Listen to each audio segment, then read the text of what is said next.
Most of the people who've read this that I've talked to, career FBI agents, defense lawyers, national security lawyers, told me this feels like, unless there's something in the redacted sections of the affidavit, this feels like the criminalization of a document dispute between the National Archives and the president, that most Americans are going to roll their eyes when they see this.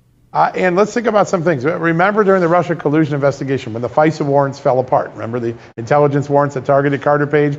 One of the criticisms, strong criticism, that the Inspector General gave of the FBI was the FBI relied on news media reports instead of evidence. Guess what? There are 2 news media reports cited in this search warrant to try to make the case, both of them pretty thinly worded stories. There seems to be an element here of lacking probable cause, and that's not my assessment. I just talked a few minutes ago to the FBI's former intelligence chief, Kevin Brocken, a former assistant director, one of the most respected executives in FBI history.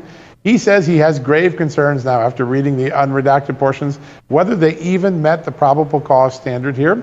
And he has been saying for a couple of days now that he fears the FBI is criminalized a document dispute between the archives and the president that Merrick Garland and Donald Trump could have sat in a room and resolved in 5 minutes. Unbelievable. And, you know, and you're right. The American people are shocked by this. If the Democrats thought this was going to be some feather in their cap, some easy route to the midterms, I think they're going to be terribly mistaken. However, John, because of all of these redactions, right? All these redactions, it gives all of these left-leaning news outlets, which there are many, the opportunity just to speculate and say, well, what if, and how about this? And what the same thing they did for years about the Russia hoax. Yeah. This opens up a Pandora's box of, well, it could have been this, it might have been that. I mean, you can only imagine what they're going to do. Listen, that's what the bureaucrats have relied on for the last 5 or 6 years. Democrats, their allies in the bureaucracy, the permanent bureaucracy, and the media have all worked together to weave a series of sensational, ultimately disproved stories, whether it's Russia collusion or Lafayette Square or Russian bounties on the heads of our troops. We can go on and on and on. Oh, a more famous one, even more recently. The president withheld National Guard troops on the day of January 6th. The Inspector General of the Pentagon said baloney on that as well. The media has done nothing but shame itself. And I think you look at the polling data, they're less popular media. Professional media are less popular than Congress. Now that's saying something. So I think that most Americans no longer take the media at their word. They don't. The more they cry wolf too many times. Yeah. I mean, they trust you. They trust me, I hope. They trust some different people, right? But yes, the media has so discredited itself with behavior like this. But what about the FBI? I mean, we keep being told that Christopher Wray's a stand-up guy. Christopher Wray signed off on this. Yeah. So did Merrick Garland.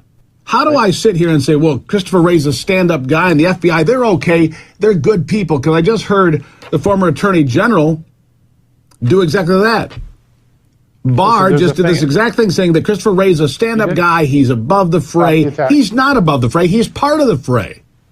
Listen, the buck is supposed to stop with him. I mean, all the things that the FBI has failed on in the last few years, the Olympian athletes who were sexually assaulted because of the FBI's negligence, the questions about the Michigan conduct in the Whitmer case of the FBI, what we now know is a bias being expressed by multiple FBI leaders on social media, and then the explosive revelations last night.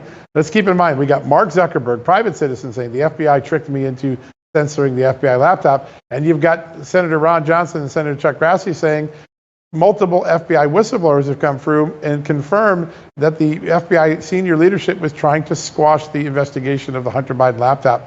Those two separate people seeing the FBI in two separate actions telling the same story. There is a lot of questions that the Bureau is not honestly answering yet. Maybe it hasn't looked in the mirror. Maybe it's got capture. Maybe it's an echo chamber and it doesn't realize what it looks like to the American people. But there are some serious issues at the FBI, and we're all disserved when the FBI is not doing well. We're all served well when the FBI does well. We should try to fix it. It should be a bipartisan goal.